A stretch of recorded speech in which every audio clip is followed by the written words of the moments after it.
ప్రపంచంలో ప్రతి ఆరుగురిలో ఒకరు ఒంటరితనంతో బాధపడుతున్నారని, వారిని ఫ్రస్ట్రేషన్ వేధిస్తోందని సంచలన విషయం తెలిపింది వరల్డ్ హెల్త్ ఆర్గనైజేషన్. ఈ కారణంగా ప్రపంచవ్యాప్తంగా గంటకు 100 మంది ఆత్మహత్య చేసుకుని చనిపోతున్నారని, సంవత్సరానికి ఈ సంఖ్య 8,71,000గా ఉందని తెలియజేసింది. ఇందుకు వ్యక్తుల మధ్య స్నేహం, ఒకరితో మరొకరు కలిసే అవకాశాలు తగ్గిపోతూ ఉండటమే కారణమని తేలింది. నిరంతరం సోషల్ మీడియాలో ఉండటానికి ఇష్టపడేవారు సమాజానికి దూరమవుతున్నారు. అదే ఈ లోన్లీనెస్ కు కారణమవుతోంది. ఒంటరితనం మనిషికి శాపంగా మారుతుంది, తీవ్రమైన ఫ్రస్ట్రేషన్ కు కారణమవుతుంది. దాంతో వారు మరణాన్నే కోరుకుంటున్నారని సంస్థ తెలిపింది. ఈ ఒంటరితనం ఆ వయసు వారు, ఈ వయసు వారిని కాదు, అన్ని వయసుల వారిని వేధిస్తోంది. సమాజంలో అన్ని వర్గాల వారిని వెంబడిస్తోంది. పేదవాడి నుంచి బిలీనియర్ వరకు అందరూ ఒంటరితనంతో బాధపడుతున్నారు. ప్రతి అగ్రదేశం దీని బారిన పడుతోంది.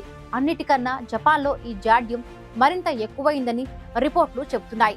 దీనంతటికీ కారణం వారు సమాజంలో కలవకుండా ఉండటమే. ప్రపంచంలో ప్రతి ముగ్గురిలో ఒకరిని కదిపినా తాను లోన్లీనెస్ బాధితుడిగా తేలే అవకాశం ఉందని చెబుతున్నారు అధ్యయనకర్తలు. దీనికి స్మార్ట్ ఫోన్ కారణమని తప్పంతా దానిపై తోసేలేము. కానీ 17 నుంచి 21% బాధితులంతా 13 నుండి 29 సంవత్సరాల వారే అయి ఉండటం కనిపిస్తోంది. ఎక్కువగా టీనేజర్లు ఈ ఒంటరితనం బారిన పడుతున్నారన్నది మాత్రం నిజం. అత్యాధునిక టెక్నాలజీ సదుపాయాలతో ప్రపంచం కుగ్రామంగా మారితే యువత మాత్రం ఒంటరితనం ఫీలవుతోంది. రాబోయే తరాలకు ఈ మార్పు పెనుముప్పుగా పరిణమిస్తుందని చెబుతున్నారు. యువతపై తల్లిదండ్రులు శ్రద్ధ వహించాలని, లేకపోతే వారి భవిష్యత్తుకే పెను ప్రమాదం పొంచి ఉందని వార్నింగ్ ఇస్తున్నారు మానసికవేత్తలు. యువతలో ఒంటరితనం పెరగడానికి కారణాలేంటి?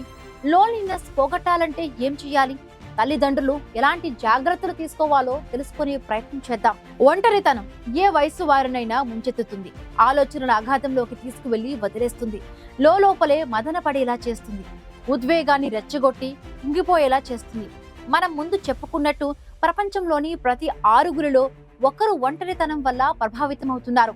ఇంకో షాకింగ్ విషయం ఏంటంటే, ఇలా ఒంటరితనంగా ఫీల్ అవుతున్న యువత స్కూల్, కాలేజీల్లో తక్కువ గ్రేడ్లు సాధించే ప్రమాదం 22% ఎక్కువగా ఉందట.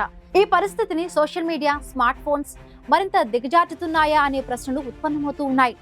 ఒంటరితనం ఎందుకంత ప్రమాదకరం అన్న విషయానికి వస్తే, డిజిటల్ గా ప్రపంచ నలుమూలల నుంచి ఒకరితో ఒకరు కనెక్ట్ అయినా సరే, ఈ ప్రపంచంలో చాలా మంది యువకులు తమను తాము ఒంటరిగా ఫీల్ అవుతున్నట్టు భావిస్తున్నారు.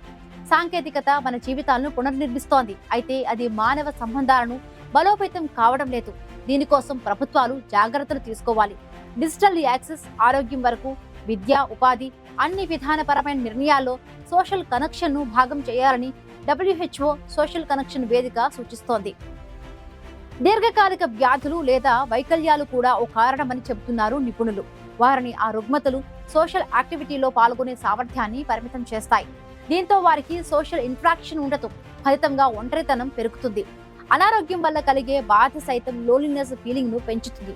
ఇంట్లో కుటుంబ సభ్యులతో తక్కువగా ఇంట్రాక్షన్ ఉండటం కూడా ఒంటరితనానికి దారితీస్తుందని పలు పరిశోధనలు చెబుతూ ఉన్నాయి. సోషల్ ఇంట్రాక్షన్ ను ప్రోత్సహించే పబ్లిక్ స్పేస్లు, రవాణా సౌకర్యం, కమ్యూనిటీ కేంద్రాలు సరిగా ఉండకపోవడం కూడా ఒంటరితనం పెరగడానికి కారణమవుతోంది. ఈ సమస్యలను పరిష్కరించే దిశగా ప్రభుత్వాలు విధానాలు రూపొందించకపోవడం కూడా పరిస్థితిని తీవ్రతను పెంచుతోంది. అంతేకాదు, ఇప్పుడు సమాజంలో ఉన్న సంబంధాల విషయంలోనూ యువత అసంతృప్తిగా ఉన్నారు. మారుతున్న కాలంతో పాటు అవి అప్డేట్ కాకపోవడం వల్ల వారు కోరుకుంటున్నట్లు ఆ రిలేషన్షిప్లు ఉండటం లేదు. అందుకే ఈ పరిస్థితి తలెత్తుతోందని తేలింది. ఇప్పుడు సమాజం మొత్తం డిజిటల్ యుగంలో వేగంగా పయనిస్తోంది. దీన్నెవ్వరూ కాదనలేరు. ఎందుకంటే ప్రతి మనిషికి డిజిటల్ డివైస్లు అందుబాటులోకి వచ్చేసాయి. ప్రతి ఒక్కరి చేతిలో అత్యాధునిక స్మార్ట్ ఫోన్ కనిపిస్తోంది. దాంతో పాటే ఇంటర్నెట్ చకచకా వేగంగా మన జీవితాల్లోకి ప్రవేశిస్తుంది. దాంతో పాటే సోషల్ మీడియా ఎక్కువగా ఉపయోగించడం వల్ల ఇతరులతో పర్సనల్ ఇంటరాక్షన్ క్వాంటిటీ తగ్గిపోతుంది. డిజిటల్ ప్లాట్ఫామ్లను ఎక్కువగా ఉపయోగిస్తూ ఉండడం వల్ల జనం ముఖాముఖి చేసే సంభాషణలు తగ్గిపోతున్నాయి. ఎవరి ప్రపంచంలో వారే ఉంటున్నారు. ఎక్కడి నుంచో వస్తున్న తమాషాలే వారిని నడిపిస్తూ ఉన్నాయి. వాటికి తలాతోక ఉండని కారణంగా వారి ఆలోచనలు తికమగ్గా మారిపోతున్నాయి. నిర్దిష్ట ఆలోచనలు ఉండటం లేదు. సోషల్ మీడియా వాడకం ఎక్కువైపోతే ఒంటరితనం అలవాటవుతుందని ఇప్పటికే పలు పరిశోధనలను రుజువు చేశాయి. తద్వారా నేటితరం యువత అంతర్జాలంలోని అనారోగ్యకరమైన సోషల్ కంపారిజన్లు, తప్పుడు సమాచారాన్ని నమ్మేలా తయారవుతూ ఉన్నారు. తద్వారా వారు బాధితులుగా మారుతున్నారు. స్మార్ట్ ఫోన్ను చూసుకుంటూ ఇంకొకరిని పట్టించుకోకపోవడం వల్ల మనిషికి మనిషి మధ్య రిలేషన్షిప్ క్వాలిటీ తగ్గిపోతుంది. ఈ స్మార్ట్ ఫోన్, సోషల్ మీడియా వల్ల డిప్రెషన్, యాంగ్జైటీ, ఆత్మన్యూనతాభావం, నిద్రలేమి, సోషల్ ఇంట్రాక్షన్ తగ్గటం వంటి సమస్యలు వస్తాయి. ఈ ఒంటరితనాన్ని దూరం చేయాలంటే యువతలో సామాజిక ఇంట్రాక్షన్ పెరిగేలా చర్యలు తీసుకోవాలి. క్లబ్స్, క్రీడలు, వాలంటీర్గా ఏవైనా పనులు చేసేలా ప్రోత్సహించాలి. అప్పుడే వారు ఇతరులతో మాట్లాడతారు, పరిచయాలు, రిలేషన్షిప్లు ఏర్పడతాయి. అంతేకాకుండా ఎమోషన్, సోషల్ స్కిల్స్ పై యువతకు అవగాహన కార్యక్రమాలు నిర్వహించాలి. పిల్లలు, youth social media, smart phone వంటి పరికరాలను పాజిటివ్గా ఉపయోగించేలా జాగ్రత్తలు తీసుకోవాలి. వారు స్మార్ట్ ఫోన్ ఉపయోగించే సమయాన్ని వీలైనంత తక్కువగా ఉండేటట్టు చూడాలి. సోషల్ మీడియాలో కూడా పాజిటివ్ కనెక్షన్లు ఏర్పాటు చేసుకునేలా పర్యవేక్షించాలి తల్లిదండ్రులు. సైబర్ బుల్లీయింగ్ కు బాధితులు కాకుండా జాగ్రత్తలు తీసుకోవాలి. మనం ఇప్పటికే చాలాసార్లు ఓ వార్త వింటూ వస్తున్నాం. తనకు కావలసిన స్మార్ట్ ఫోన్ కొనివ్వలేదని, తనను స్మార్ట్ ఫోన్ చూడనివ్వడం లేదని ఆత్మహత్యలు చేసుకుంటున్నారు. ఈ పరిస్థితికి కారణం పెద్దవారి అనడంలో అతిశయోక్తి ఎంత మాత్రం కాదు. వారిని దానికి దూరం చేయడంతో పాటు శారీరక, మానసిక ఆరోగ్యం పెంపొందించడానికి వ్యాయామం, యోగా, డాన్స్, వాకింగ్ క్లబ్ లో పాల్గొనేలా చేయాలి. భావోద్వేగాలు నియంత్రించుకునేలా మెడిటేషన్ వంటివి చేయించాలి. సురక్షితమైన పార్కులు, లైబ్రరీలు, కేఫ్లు లాంటి పబ్లిక్ ప్లేస్లు అభివృద్ధి చేయాలి. అలాంటి చోట్లకు వెళ్లేందుకు రవాణా సౌకర్యాన్ని మెరుగుపరచాలి. ఇక ఒంటరితనాన్ని పోగొట్టేందుకు ఆరోగ్య కేంద్రాలు ఏర్పాటు చేయాలి.